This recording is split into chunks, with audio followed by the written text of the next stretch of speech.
Hello, নমস্কার and namaste. আমি প্রমিলা, welcome to our blogs. আজ 9th নভেম্বর আর সময় হচ্ছে এখন ভোর 5:15। আমরা হোটেলের ব্যালকনিতে চলে এসেছি সানরাইজ দেখার জন্য এবং অসাধারণ এই কাঞ্চনজঙ্ঘার ভিউটাও দেখার জন্য। আজকের দিনটা খুব স্পেশাল আমাদের জন্য, কারণ আজকে দাদার জন্মদিন।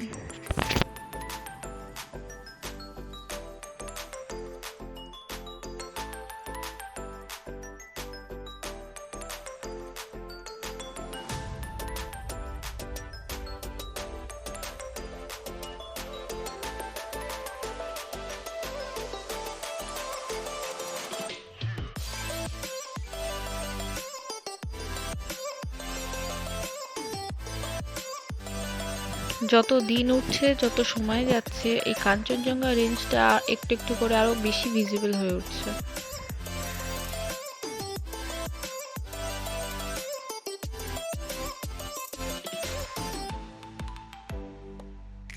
এই সেই বারান্দা যেখান থেকে আমরা কাঞ্চনজঙ্ঘা ভিউ এনজয় করছিলাম। আর এই বারান্দাটা তো আপনারা চিনতেই পারছেন, কাল রাতে এই বারান্দা থেকে আমরা দেখতেই পাচ্ছিলাম সামনের হোটেলগুলোতে কত লাইট জ্বলছিল, পুরো জমজমাট লাগছিল জায়গাটা।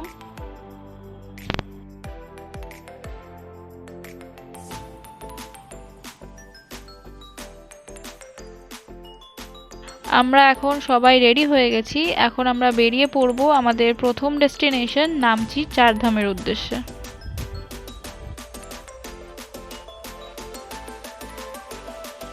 হোটেল ছাড়ার আগে আরেকবার ব্যালকনিতে এলাম ভিউটা এনজয় করার জন্য। ভোরবেলা সানরাইজের ভিউটা একরকম ছিল, এখন প্রায় বাজে সকাল 9টা, আর এখন ভিউটা পুরো অন্যরকম। কিন্তু দুটো ভিউই অসাধারণ, দেখুন।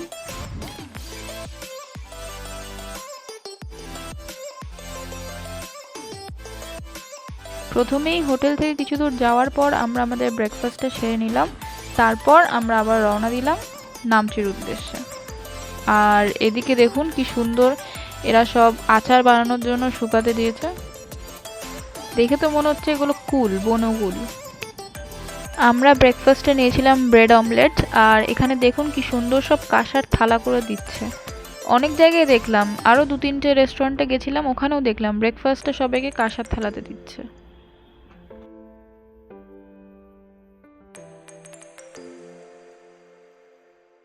এই মহাকাল মন্দিরটা নাকি খুবই জাগ্রত। আমরা যেখানে ব্রেকফাস্ট করলাম ওখান থেকে বলল যে পারলে আপনারা পুজো দিয়ে যাবেন এই মন্দিরে, কিন্তু আমরা তো ততক্ষণে ডিম খেয়েই নিয়েছিলাম ব্রেকফাস্টে, তাই আর আমরা এখানে নামিনি আর পুজোও দিইনি। ইনফ্যাক্ট আমরা তো যাচ্ছি নামচি চারধামে, ওটাও তো শিব ঠাকুরেরই মন্দির, তো ওখানে দর্শন হয়ে যাবে শিব ঠাকুরের, ব্যাপারটা তো একই। আমরা বেসিক্যালি যাচ্ছি আজকে দার্জিলিং। তো পেলিং থেকে দার্জিলিং ডিস্টেন্স হচ্ছে প্রায় 68 কিলোমিটার্স মতো। আর প্রথমে আমরা যাচ্ছি নামচি অবধি।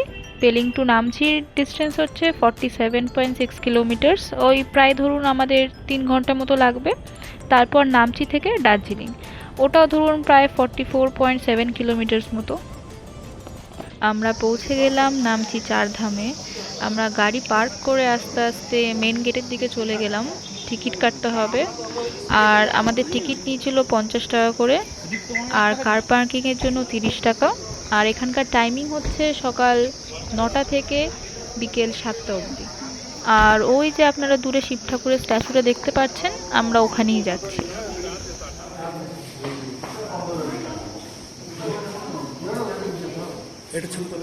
আর এখানে আপনারা দেখতেই পাচ্ছেন এই পুরো জায়গাটার ম্যাপ। এই যে শিব ঠাকুরটা দেখতেই পাচ্ছেন মাঝখানে আছে, আর সেটাকে ঘিরে 12টা জ্যোতির্লিঙ্গ আছে। আর তার সাথে আছে চারধাম, যেগুলো কিনা অরিজিনাল চারধাম যেগুলো আছে সেগুলোর এক্স্যাক্ট রেপ্লিকা। আপনারা যে বাইরে দিয়ে শিব ঠাকুরের স্ট্যাচুটা দেখলেন, আমরা সেটার ভেতরেই আছি, আমরা সেটার ভেতরের মন্দিরে আছি। আপনারা দেখতেই পাচ্ছেন এখানে সবাই দুধ চড়াচ্ছে। আর এই যে দরজা, এই দরজার পেছনেই হচ্ছে মেন মন্দিরটা, যেখানে কিনা শিব ঠাকুরের অরিজিনাল মূর্তিটা রাখা আছে।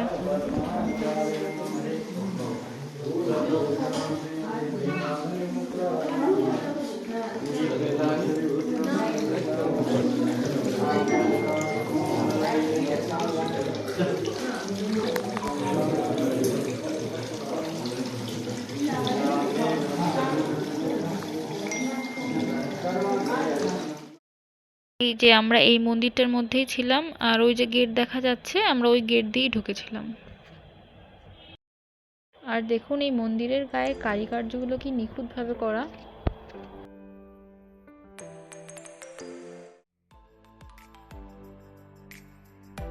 এখন আমরা পুরো মন্দিরটা প্রদক্ষিণ করব।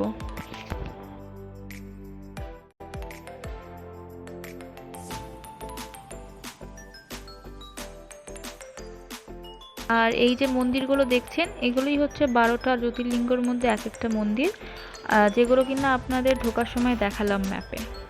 আর এই মন্দিরগুলোর মধ্যে যেই শিবলিঙ্গগুলো আছে সেগুলো এক্স্যাক্ট রেপ্লিকা অরিজিনালগুলো।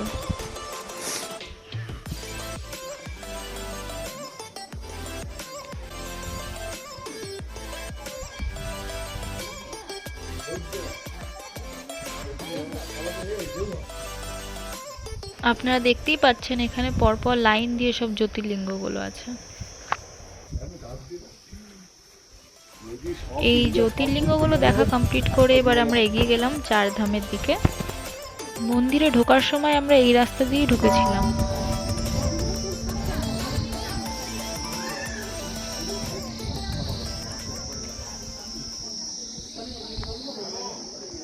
প্রথমেই আমরা গেলাম বৈদ্যনাথ ধামের দিকে, যেটা কিনা এক্স্যাক্ট রেপ্লিকা লাগছিল অরিজিনালটার। মন্দিরটা তখন বন্ধ ছিল, তো কিছুক্ষণ পরেই মন্দিরটা খুলবে, তো ততক্ষণে আমরা অন্যান্য মন্দিরের দিকে গেলাম।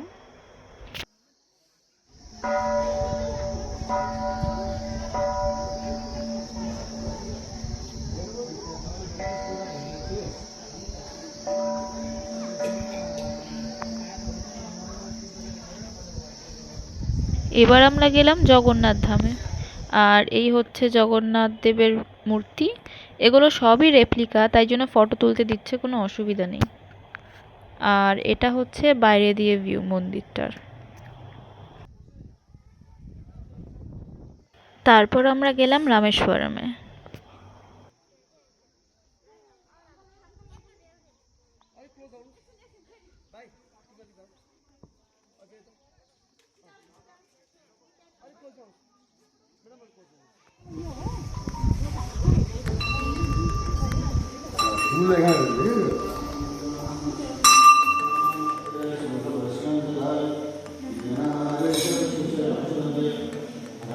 তারপর আমরা গেলাম দ্বারকা ধামের দিকে।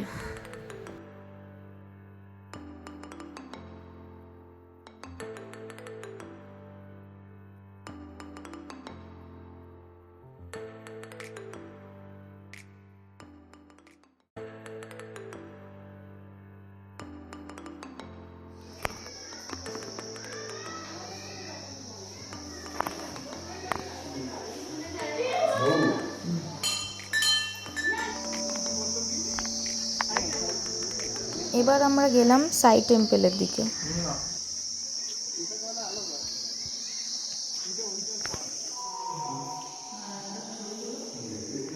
আর এটা হলো সোমনাথ জ্যোতির্লিঙ্গ, যেটা কিনা সাই টেম্পলের একদম পাশেই ছিল।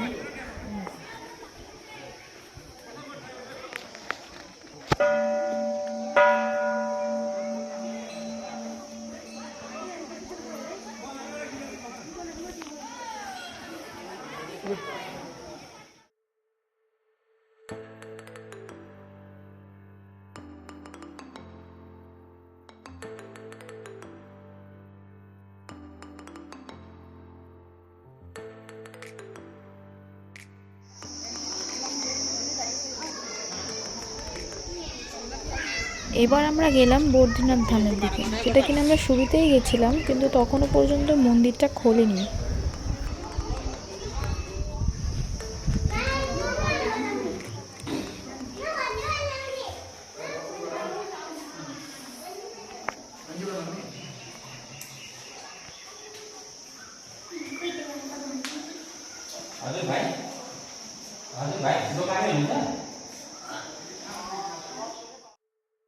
আর এই হলো কিরিটেশ্বর মহাদেবের মন্দির, যিনি কিনা হাতে তীর-ধনুক নিয়ে দাঁড়িয়ে আছেন।